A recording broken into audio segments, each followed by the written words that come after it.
«80 лет со дня освобождения Малгобека и 15 с тех пор, как его название высекли на Красной площади среди других городов воинской славы России. 8 октября 2007 года за мужество и стойкость указом президента Российской Федерации Малгобеку присваивают почетное звание. Грамота о присвоении городу Малгобеку почетного звания «Город воинской славы» вручается делегации Малгобека. Приветственный адрес главы Ингушетии Махмуда Али Калиматова зачитал председатель правительства. Сердечно поздравляю всех жителей Ингушетии с 15-летием присвоения почетного звания Малгобека «Воин воинской славы». От всей души желаю городу Малгобек дальнейшего процветания, а всем жителям счастья, благополучия, крепкого здоровья, успехов и плодотворной создательной работы на благо нашего города и всей республики.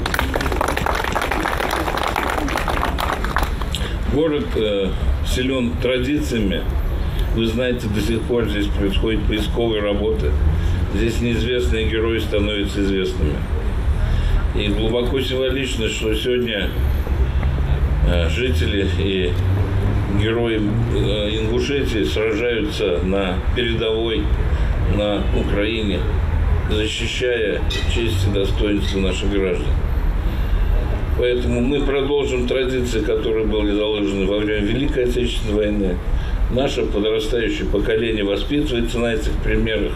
Героический подвиг Малгобека не был забыт. 442 дня. Именно столько длилась битва за Кавказ. Только в Малгобеке бои шли в течение 4 месяцев. Вместе с военными город защищали 1000 ополченцев. Останки около 800 солдат Красной армии нашли покой на этой земле. Имена всех высечены на стеле. Он не успел еще расцвести, но его уже в буквальном смысле стерли с лица земли. Основанный 24 августа 1933 года, Малгобек и не предполагал, с какими трудностями ему придется столкнуться.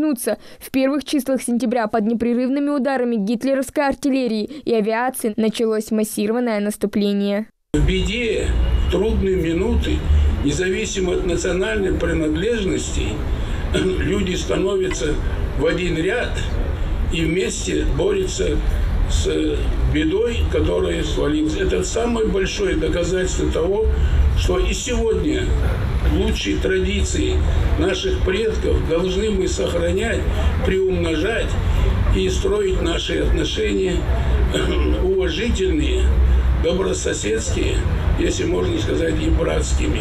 Я горжусь своим городом, хоть наш город очень маленький, но при этом он очень дружный, много чего пережил, у него очень богатая история.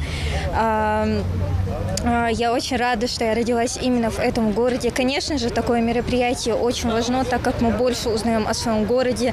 Даже то, что мы знаем, мы обновляем эту информацию. Эти мероприятия не позволяют нам забыть. В Ингушетии по сей день ведется поиск пропавших без вести в годы Великой Отечественной. За 10 лет удалось найти и перезахоронить остатки 80 солдат. А во время крайней осенней вахты памяти Терский рубеж были найдены новые, в том числе Руслана Доева, уроженца Северной Осетии. В первую очередь, наконец-то, останки погибшего приобретут землю, ему будут возданы почести, во-первых. Во-вторых, это при воспитании нашего подрастающего поколения, это патриотические, непосредственные, как сказать больше, акцент будет сделан на это, на патриотическое воспитание нашего подрастающего поколения. При захоронении мы, скорее всего,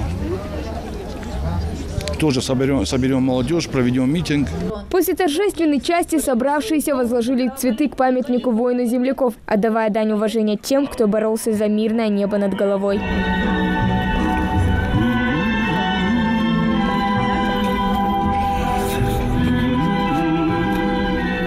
Где раньше разворачивалась битва за Кавказ, по истечению десятилетий царит тихая и мирная жизнь. Город с каждым днем хорошеет и процветает. Однако об огненных 40-х никто забывать не в силах.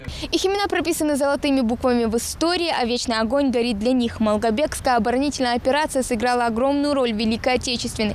И эту память здесь будут помнить вечно. Хава Гагиева, Мухаммед Дарсигов. Новости 24.